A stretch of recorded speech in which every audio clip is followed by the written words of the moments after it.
join now. Many thanks for coming on the program. Thank you, Chef.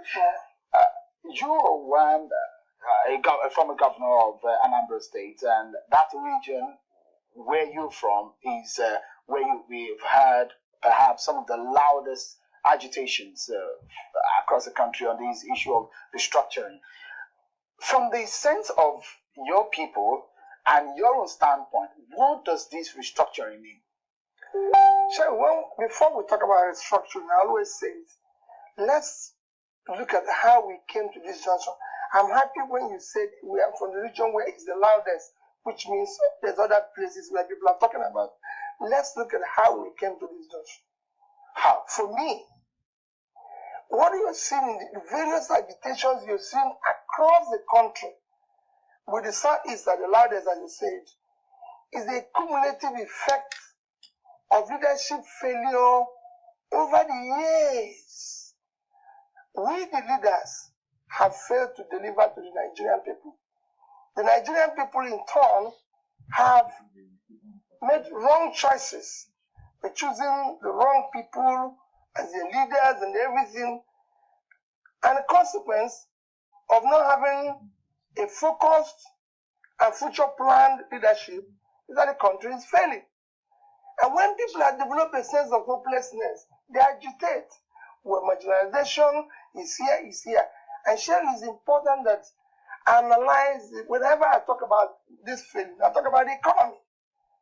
All these things you see revolves mainly around the economy. When you have a failed economy, you have a problem. Do we have a failed economy? Yes, we do. How long has it been coming? Long time ago. You can say it's not today. It's not something that happened yesterday. Shall let me analyze using maybe 5 countries that have the same trajectory as us, where you can say they have queue, they have corruption, they have military, they have this. And I talk about countries like Indonesia, Malaysia, South Korea, Thailand. In 1980, Nigerian GDP is $64 billion. South Korea is 67. Thailand is about 75. Malaysia is 24 point something. Actually, Thailand is 32. Is Indonesia at 78, 75. Today, 2017, our GDP is 400 billion, depending on which rate you use. Indonesia have moved from their 75 to the same 400 billion. To 1 trillion. Indonesia is now 1 trillion. South Korea is now 1.3 trillion. Thailand has gone from 32 to 400 billion where we are. Malaysia has gone from 24 to 355 billion. So look at the growth that is there. If you go to per capita income of Nigeria in 1980 is 870.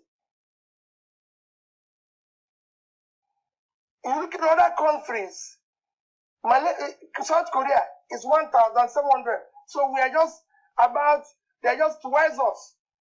Today, our per capita income is 2,400, while they are 25,000. So they've gone about how many? They've gone up, look at where they are. We used to be 50% of where they are. Now we're not even 10% of where they are. So if you could see the same thing had gone, I can show you the other countries like that. Even in reserve, Nigerian reserve in 1980 was 10.5 billion. Our foreign reserve? Indonesia was 6.5. South Korea was 3 billion. Malaysia was 5.5. Thailand was 3. Today, our foreign reserve is 29.30. Malaysia is now 120. South Korea moved from 3 to 360 billion. Indonesia moved from 6.5 to over 100 billion. Thailand have moved from 3 to 156 billion, and you're still at 30. What do you think is responsible for this slow growth rate? Because you have never had a focused and future plan leadership. Is it because of would it be military intervention? No. We have military government in Indonesia, where is all this? We have queues in Thailand and everything. But in all this, we've never had a focused leadership. If you read the Nigerian last plan, it showed that by year 2000, we'll be generating 40,000 megawatts. So in year 2017, all we hear every day is it's gone to 3, it's gone to 4. Which other country do you hear this? People want to lie. They don't know. If we go to even Ghana, they don't know how many megawatts they've been generated. It's only in this country that people talk about megawatts every day. Let me give you a classical example. So in 1980, China's per capita income. Let me start with their GDP. China GDP in 1980 is $189 billion. China, we were 64. So we are they are 3 times our GDP. In the year 2017, China is at 11 trillion. We are 400. So we are about 30%. We are not even, they are 30 times. From 3 times to 30 times. And their per capita income, China per capita income is 193 in 1980. $193. We were at 870. Today, China per capita income, so we are 4 times them in 1980. Today, China per capita income is 8,000, and we are now falling back. We are about 2,000. So we could see we have not expanded the economy. The cake has continued to shrink. You've mentioned that. The consequence is that we have huge unemployment. You have not invested in education, so you have the highest number of out-of-school children globally today. You've not invested in anything, so your economy has shrinked. And what people live is for hope. When there's a sense of hopelessness, it's agitation everywhere. Somebody said to me today, oh, Nigerians are being radicalized. I say, yes, they're being radicalized by poverty, hunger, unemployment, everything. Not the type of shit where you say it's ISIS. We're being radicalized by... You pointed out this very dire situation in our economic life from over 37 years and now where we are. About 35 years. It's about 35 years, 1980 to now about 36 years or so. So as it stands now, you have said it's a majorly is a leadership problem. If you look at it, it does look like the issue of restructuring is coming. How urgent is it for the government of the day to tackle the issue of restructuring, and where should they be starting from? Sure, the reason why people are clamoring for restructuring is that if you have a system that does not work, like a company, like China, it doesn't work. The structure does not work. You sit down, dialogue, and look at the structure. And look at it and say, how do we go on with this? Let us sit down and talk about it. So we really need to sit down and talk. It's something that is inevitable. What about 2014 comfort? No. That's what I'm saying. They've discussed it before. Maybe we're talking about the implementation now. Since it has been discussed, let us look at that. Is 36 states viable? Is 50 viable? What is viable? Where are we going to look? Well, let's look. For me, it is all about looking at the future of the country, the viability of our operations and everything. If I look at restructuring, the first thing that comes to my mind is, yes, we must restructure because we want to look at the cost of governance because the cost is unacceptable. So, America, with 18 trillion economy, has 50 states. Of these 50 states, one state, California, has a 39 million population. The size of California is about 50% the size of Nigeria. In terms of size, they have their GDP is 2.6 trillion, which is 6 times our GDP. California alone. New York has about, say, 1/6 of our land size. The GDP of New York is 1.5 trillion, which is like about 4 times our GDP. And then you have all this, and I can tell you the cost of running the governor of office of governor of California is less than the cost of running the office of governor. So the states are not viable. No. You don't need to be told this thing. China with the 11 trillion economy have 33 states, and then you have all this. If I'm not saying shrink or this, but if we look at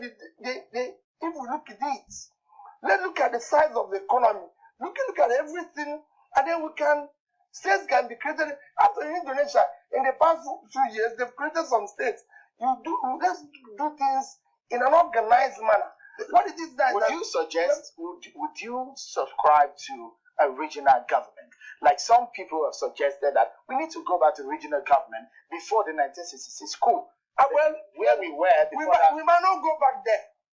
I don't entirely agree we'll go back there. We don't have citizenship. Before it was 4 or 3. Now we're not going to go back there. We might look at it and say this 6 or this might be more viable, or this can help us to reduce share. For me, it will help to reduce cost. If we break down the present structure. Yeah, completely. It will help to look at you. Let me go further to tell you. A state that operates in Canada, which we do in the state, like in America, is the state of Nebraska. The state of Nebraska have 49 legislators being paid $12,000 a year because it's part-time job, which is what state should be, not the one we're operating here where it's full-time job. It should be a part-time job. What it takes to take a legislator in any of our states is far more expensive than what you do in state of Nebraska. Let me quickly the budget of state of Nebraska is $9 billion, which is about 3 trillion, which is bigger than the entire budget of the entire Southeast and Northeast put together. For the Northeast and Southeast, the entire legislators are 288. So you need to look at your system. A lot of people have said that the manner in which the federal government is tackling this issue, there are different opinions on the manner in which it's been handled. We've seen the acting president meet with leaders from the southern and the northern region. Do you think that's the best way to handle all of this? Well, let me thank Osibanjo for what he's doing. At least he's consulting.